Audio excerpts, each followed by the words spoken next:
Connla is associated with an otherworld well in which the rivers of Ireland were thought to have their source. This is also from Dreamtime, the first book. Connla's well.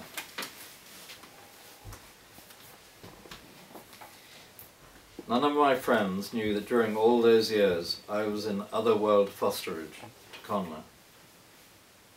I cut turf with them, I milked cows, I ground corn, I played hurling, coming off the bourne sometimes as badly bruised as the toughest of them.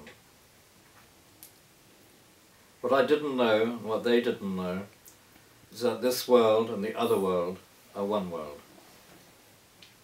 How we perceive and live in this one world is what makes the difference. The other world is a way of hearing and seeing. I would often wake at dawn, and I'd lie there listening to herring gulls and herons and curlews down on the shore. There was a big heronry, sometimes more than 20 nests, in the wood behind our house.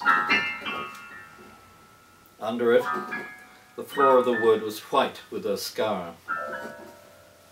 In spring, the smell of it would almost knock me, but I brave it anyway, for I love to collect the turquoise shells, or half-shells they drop from their nests.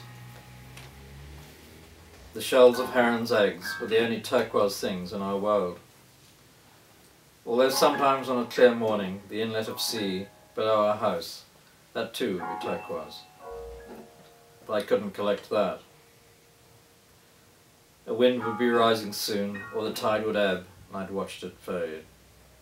How often I heard it, the screech and the croak of a heron flying over our house to her young at dawn.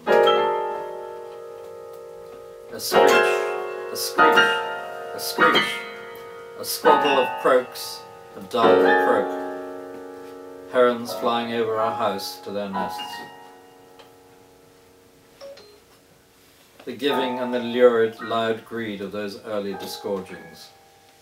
That's what I'd hear lying awake before dawn, under our thatch.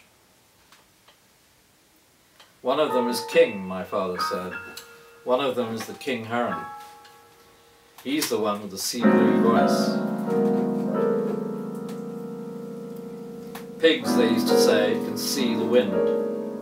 Can my father see sound, I wondered. I asked him.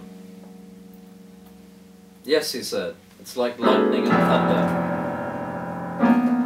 First I see the lightning, and then, waiting a while, I hear the thunder.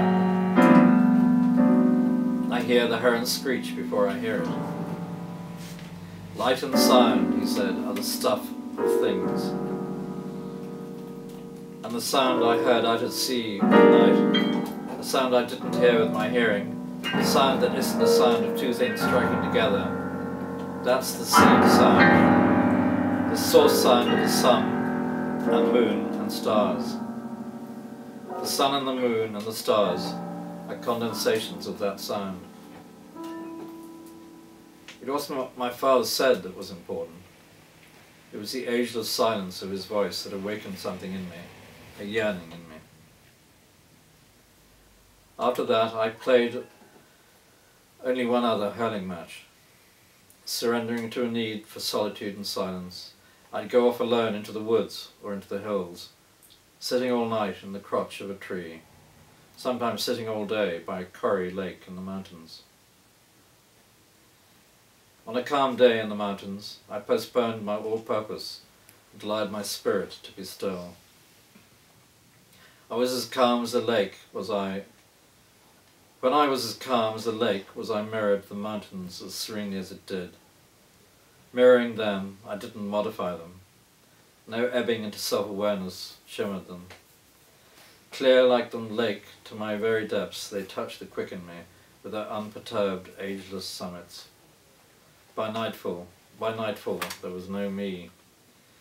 Where no perceiver was, where no organ of perception was, there was an eternal, serene perceiving. Even tonight, overlaid they be by self-awareness and self-purpose, that Corrie Lake and that calm perceiving are within me. Within me, imperturbably in my depths, are the summits, are the elevations of spirit I sometimes need. More often than not, I don't have access to them when I need them, but I know they're there. All of this was something I did. All of this, when I surrendered to them, was something my surroundings did for me. It was with my surroundings that I walked out into myself and found eternity. I walked back out of eternity, happily able to settle for less. But was it less? Seen in a mood we sometimes have access to, the least little thing is in no way less than the supreme. But I did settle for less. I settled for selfhood and ordinariness. My capacity for ordinariness grew with the years. Ordinary work, ordinary things, ordinary people, ordinary ways with things and with people. So deeply presiding in me did this capacity for ordinariness become that one day it occurred to me it had grown into its opposite. I would sometimes experience a kind of rapturous incapacity to move on or away from the presence of some ordinary thing that had caught my attention. Settling for less was a way to wonder. Settling for less was a way to Connla's well. Connla and his well are within. They are a mood, a way of seeing that comes to the surface from within. And people who have found their way to that well, everything they say of it is true. It is an otherworldly well. That means it is a well of this, our ordinary world, when this, our ordinary world, is seen and perceived in that marvellous mood that emerges from within.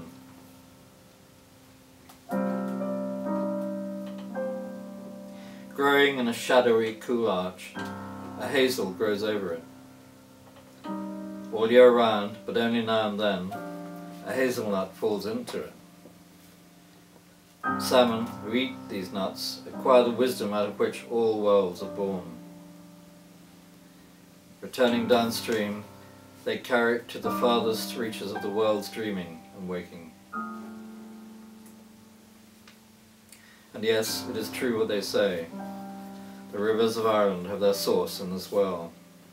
And Connla, who is he? He is you, he is me. At a depth of you, you are Connla. At depth of him also, my father was Connla. And although I didn't know it, he wasn't only my natural father. In his ways and in his words, he was also my otherworldly father. From that day I was born. I was in otherworldly fosterage to him. He nourished a way of seeing things in me. He nourished in me a way of being in the world. When my father asked me how I was, he didn't only mean how I was in this world, he was asking me how I was in all worlds. Was I the kind of person, he was asking, who would be welcome in all worlds?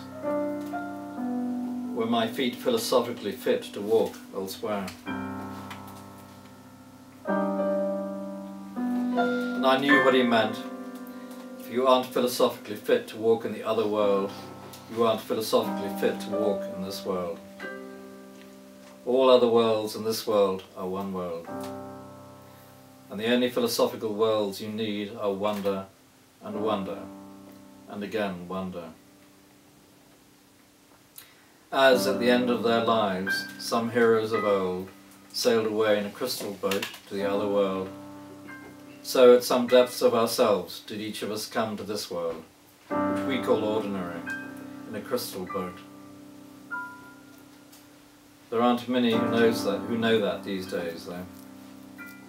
There aren't many who pass my house walking inland. There aren't many who know that the path to Connla's well is open. I know it. As poet and philosopher, I walk the path to Connla's well. As poet and philosopher, it's my task to keep it open. C'est ça.